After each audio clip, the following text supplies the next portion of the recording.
reka mbashimire inshuti bakunze ba TV1 mbashimire uko mwagiye mukurikira ibiganiro uko byagiye bitambuka aya masaha yakigera umenya ko ari ikiganiro ibyo wacu mugitegurirwa kandi mukakigezwaho nanjye manze Emerson. Ikiganiro ibyo wacu ni ikiganiro kigiye kigaruka muri secteur zitandukanye z'ubuzima aho dusura abarwemezamirimo batandukanye mu buhinzi mu bworozi tuganira badusangiza ibitekerezo ku bigendanye no kwiteza imbere. Uyu munsi rero twabasuriye rwiyemezamirimo ukora ibikomoka ku mafarini ariyo Bakers Nation. Nkurikira rero tutembere muri Bakers Nation batusangize byinshi byerekeranye mu kwiteza imbere n'ibyo bakora muri rusange.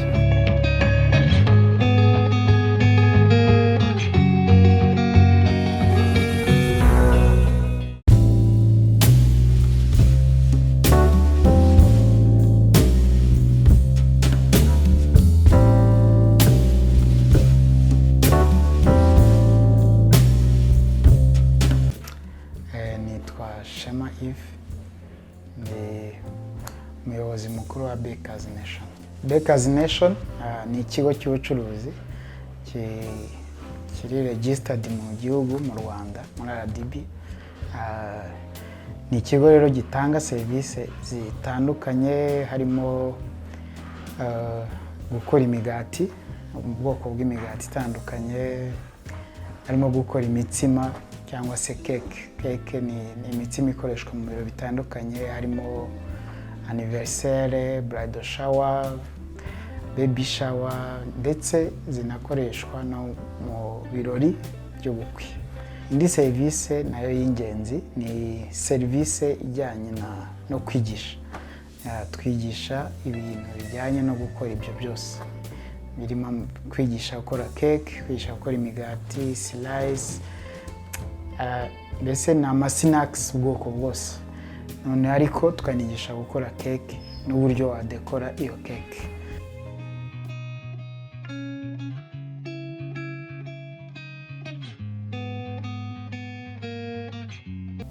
Dukomeje rero gusura ikigo cya Bakers Nation. Aka kanya tukaba twinjiye muri departement y'ibigendanye no kubekinga.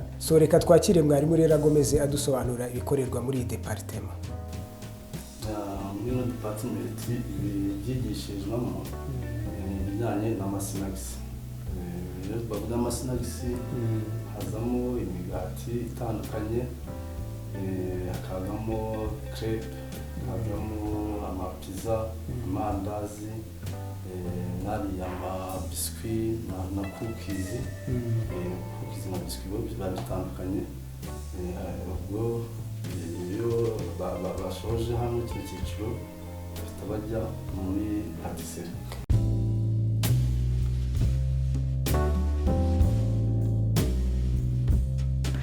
Bakers Nation ni ikigo gifite amateka yifuza guteza umunyarwanda imbere, urubyiruko, abakuze, ndetse no kunoza cyangwa se kuryoshya ikirori. Ndetse tutanakuyeho ko ni amateka aza gushyigikira famiye, umuryango. Mu rugo dukenera umugati buri gitondo, ni inyota yari ihari yo kubona ukuntu serivisi zatangwaga muri iki gice. Turavuga se ntibyakunda ko dutanga serivisi mu bijyanye no gutegurira abantu ku buryo habaho ubuzima mu bantu biturutse muri ayo mahugurwa. Ni nko gufata kudevelopa kariyeri z'abantu. Bwiza bwera Marie Louise, ndi umunyeshuri hano muri Bakers Nation. Mpamvu nahisemo kuza hano, nabanze gushacinga hano najya kwiga kubekinga, nyuma nza kubona ko hano batanga ubumenyi neza. Impamvu nahisemo kwiga ibi bintu, narabikundaga nkiga secondaire, nyuma nsoje kwiga n'ubundi nza kubyiga.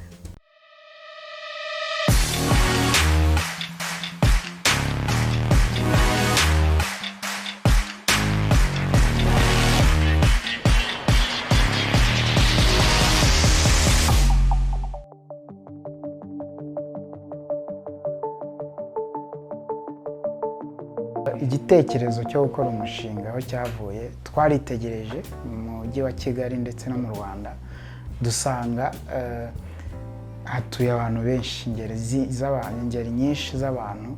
Turavuga ngo kubera iki tutashyiraho iyi gahunda yo gukora ibikomoka ku ifarine, noneho tukanakora gahunda yo gutureninga kugira ngo yaba urubyiruko cyangwa abakuze bashobore kwiteza imbere bajya gukora business zisa n'iyi, cyangwa se banatunganye mu rugo burya ushobora kuba utagiye kugura umugati ukawikorera, so ku buryo ubuzima bwawe buba bwiza. So twagira ngo rero dushyigikire abatuye umurwa cyangwa se n'abatuye igihugu muri rusange kugira ngo biteze imbere mu buryo bumwe, ari uwaje kwiga akajya gukora business, ndetse no kugira ngo tubagezeho products nziza. So ibyo rero biri mu by'ingenzi, ariko tubitangira ntabwo twari tuzi ko n'abanyamahanga bazaza, ariko twagiye tukabona abaturuka Cameroon, abakongomani, abaturuka Uganda, bose bakaza bakajoininga izi training, noneho bigatuma tugira ishyaka n'umurava wo kubikora neza kurusha mbere.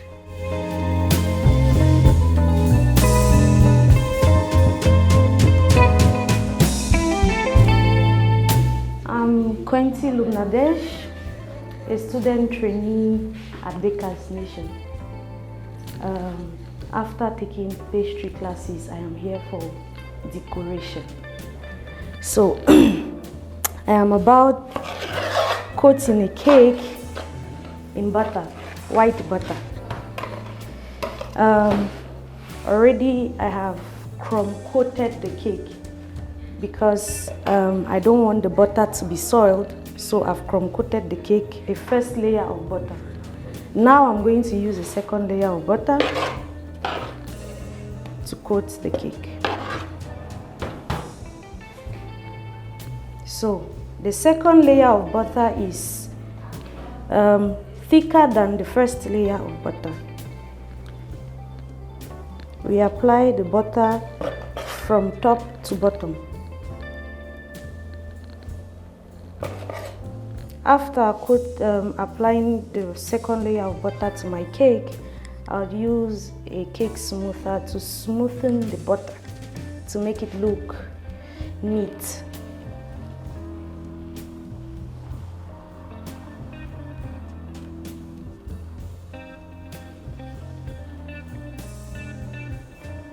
So you have to smoothen your cake until you get a very smooth and neat surface.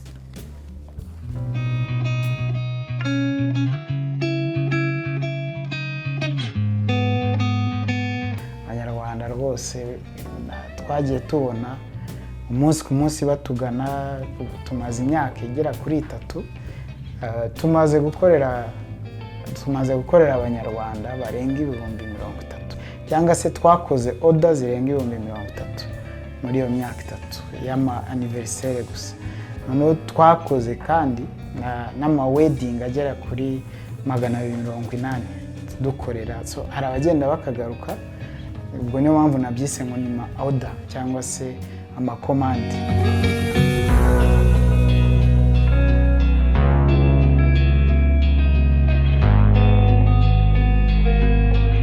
Reka udufashe rero utwinjize mu ishuri muri rusange, turebere hamwe ibyo mukora. Ibyo twigisha duhera ku masuku, ku isuku, ku byo twigisha bijyanye n'isuku.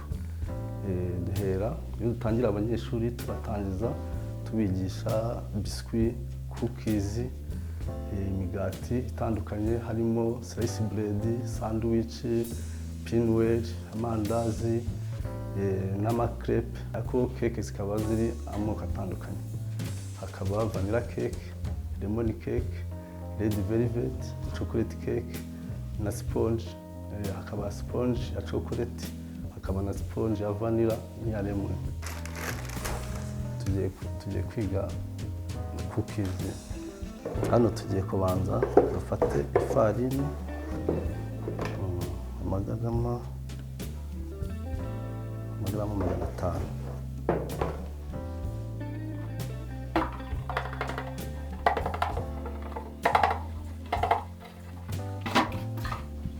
Tugakurikizaho Prestige turakurikizaho prestige amagarama 250.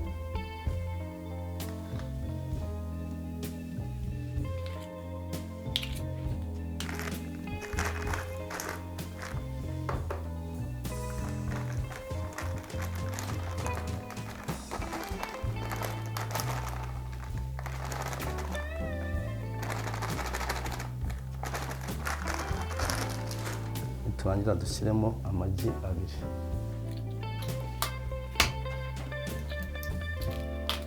Iyo turangije dushyiramo agafureva ka vanilla cyangwa se aka lemon. Bakabona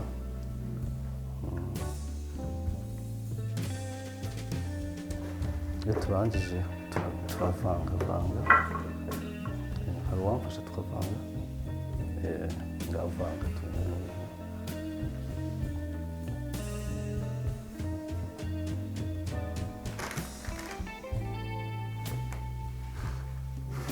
hano barimo gusetinga umunzani kugira ngo dupime. Cookies ipima amagarama 15.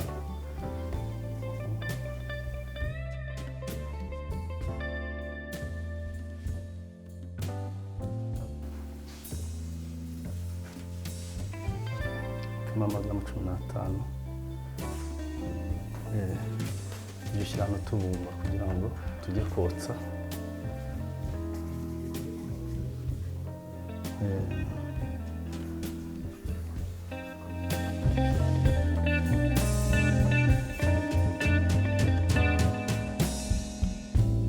Isomo mbamaze kwigisha ni rijyanye na cookies. Ubu ikiba gisigaye tumaze kubitegura, ikiba gisigaye no kugenda tukabibekinga cyangwa se tukabyotsa. Isomo ryacu rikaba rirangiye.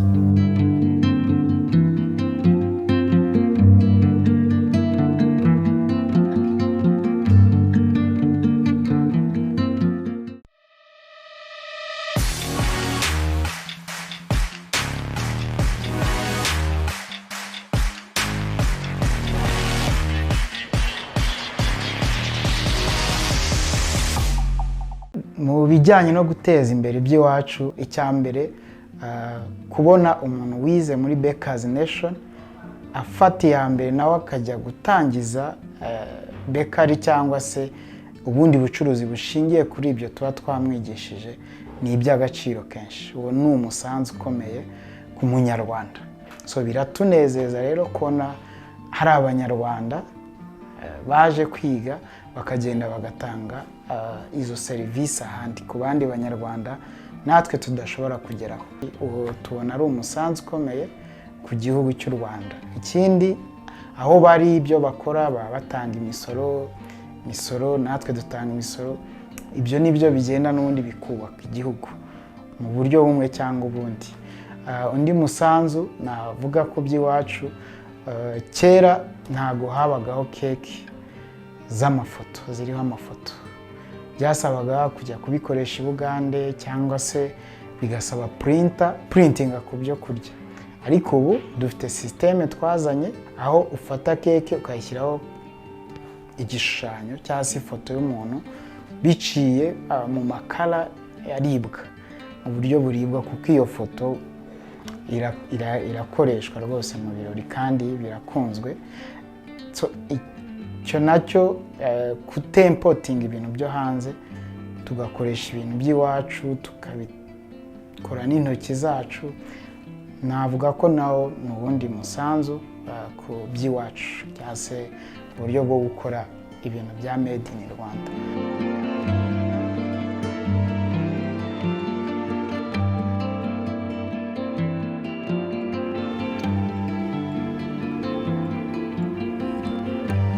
When smoothing your cake, you have to make sure that it is cylindrical. It doesn't have to bulge out at the base or expand at the top. It has to be a perfect cylinder. And we have reached at that level where we can call this a neat cake. So when smoothing, we start from the body of the cake to the top. I finished with the body of the cake and now I'm going to smoothen the top.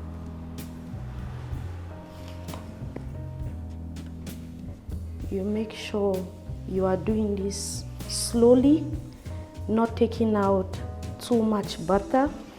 If not, your cake is going to be visible and your finished product is not going to look presentable for a client to consume.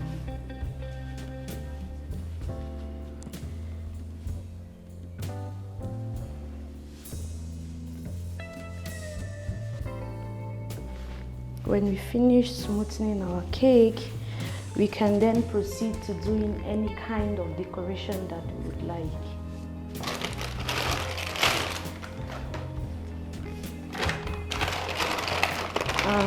I'm going to make a red flower to decorate our cake. So, firstly, we have our white fondant.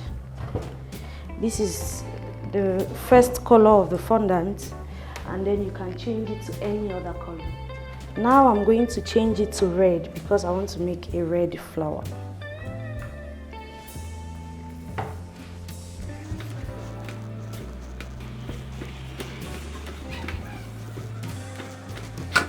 It helps to prevent the fondant from sticking on the work surface. Corn flour.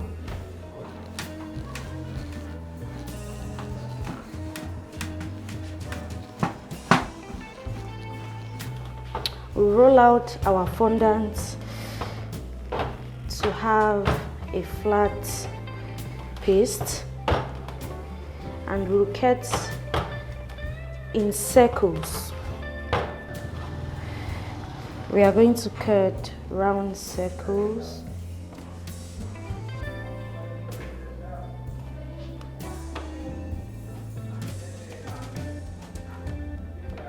And then frill them. Frilling is we are thinning out the edges of the circle to make the flower look as realistic as possible. So we are going to thin out the edges.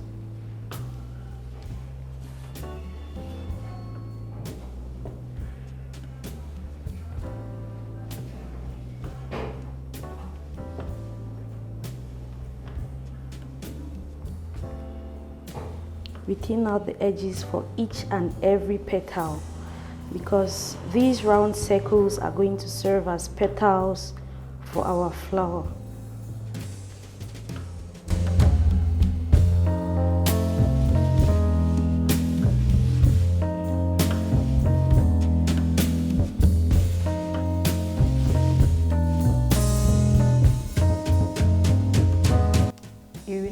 bizamfasha mu buzima busanzwe nyuma yo kwiga nshobora gukorera abandi cyangwa se nanjye nkikorera. Urubyiruko rukwiye kwiga ibintu by'imyuga, ibi ngibi biradufasha mu buzima busanzwe, haba mu rugo se ushobora gufasha mu rugo ukabibakorera, haba se usabye n'akazi ukaba wabikora cyangwa se nawe ukaba wakikorera business. Iyo umwe n'umunyeshuri yigishije ikintu mbona ishusho bimpa mbona ari byiza cyane kuko hari urwego aba yaravuyemo n'ubwo aba amaze kugeramo. Ikintu mbona bifasha mu iterambere ry'igihugu kuba hari abantu baba bamaze kubimenya, hari n'abafite inyota yo kugira ngo nabo babimenye, mbona ari byiza cyane.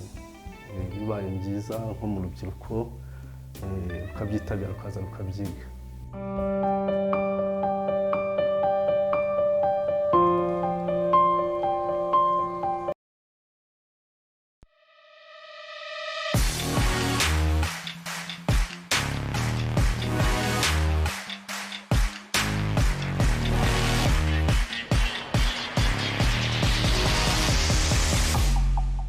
Bishimisha ni byinshi, kubona umuntu yaratangiye business atunze umuryango we, atanga serivisi ku banyarwanda, ibyo byonyine birashimishije. Noneho iyo wongeyeho ukabona abanyamahanga bateze indege baturutse mu bihugu byabo bakaza bagashaka visa, nabo bakiga bakicara ku ntebe y'ishuri bakiga, nabyo ni iby'agaciro kenshi, nabyo birashimisha. Ariko nanone ikintu watekereje iyo ukibonye kijya mu ngiro bishimisha umuntu uwo ari we wese.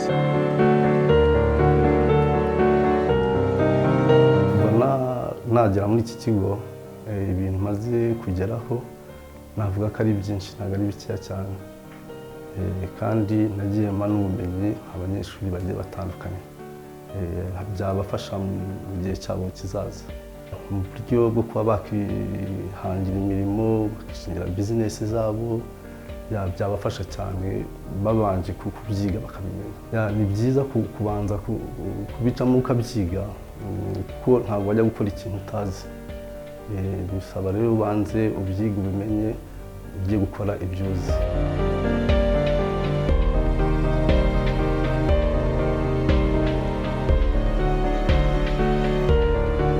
kuba rwiyemezamirimo icya mbere ni ukwiyemeza icyo wiyemeje ukagishyiramo imbaraga ukagishyiramo ubushobozi buke ushobora kuba ufite cyangwa bwinshi mbese ugafokasinga ukiyemeza ukaba committed ku cyo uriho ikindi ni ukumenyekanisha ibyo ukora iyo uri rwiyemezamirimo biba ari byiza iyo umenyekanisha ibyo ukora kuko ibyo ukora nibyo bituma iyo ubishyize ku mugaragaro nibwo abantu babimenya so ikindi navuga ni ukuba umunyakuri akakora ibintu byujuje ubuziranenge bitarimo ikinyoma ugakora ibintu bifitiye benshi umumaro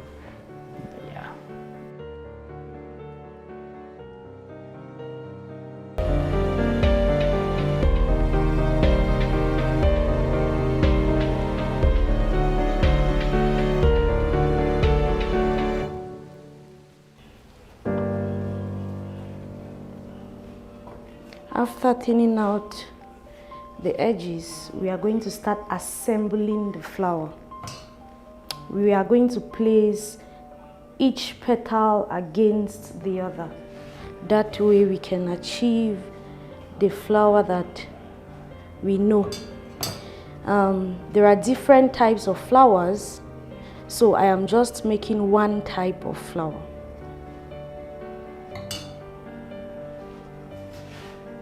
We use water to stick it because fondant is made out of sugar, icing sugar, glucose, gelatin, and these are all things that melt easily when they get in contact with water. So we don't need any particular kind of glue, we just use water to glue them together.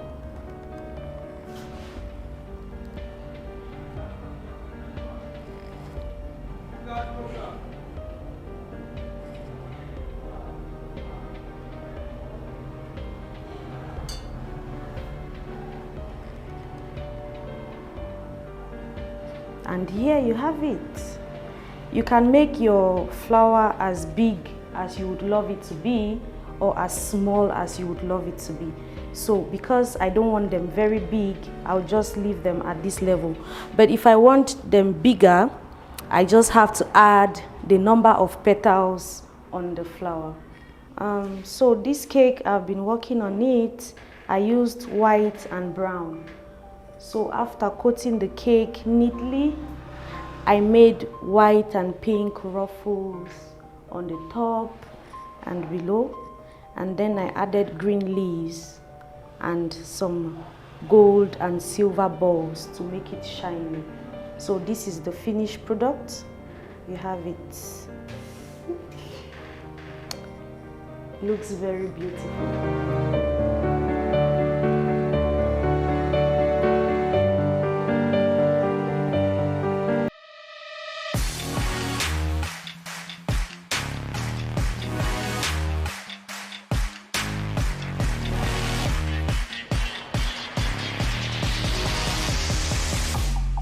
Business yo gukora ibikomoka ku ifarini iracyashoboka kuko nabo twigisha tuba tugira ngo nabo batangize bigere kure hashoboka.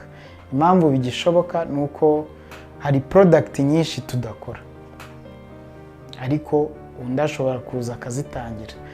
So biracyashoboka kuko abanyarwanda bose ntago ari twe tubasavinga, ntago ari twe tubaha service. Mu nce nyinshi z'igihugu hose ibyo bintu birakenewe. So ikindi nuko ntibiba bigishoboka kuko ushobora kuza ugatanga serivisi nziza irushije abari kuritera uwo munsi cyangwa uwo mwanya. Icyo gihe biracyashoboka rwose. Nanakangurira urubyiruko gushirika ubute, kwiyemeza, bagatangira bagakora. So, buri munyarwanda binashobotse niba ariko nabivuga yakora business agatangira. Iyo utatangiye burya ntago biba bizaza, ariko iyo utangiye biba byashobotse kandi nta gucika intege. Navuga bisaba kwiyemeza, bisaba kunoza cyangwa se gutangira ntibyo bigoye, ariko iyo watangiye challenge ziraza ukazicalenjinga nawe ukazihinyuza, ubuzima bwa business bugakomeza.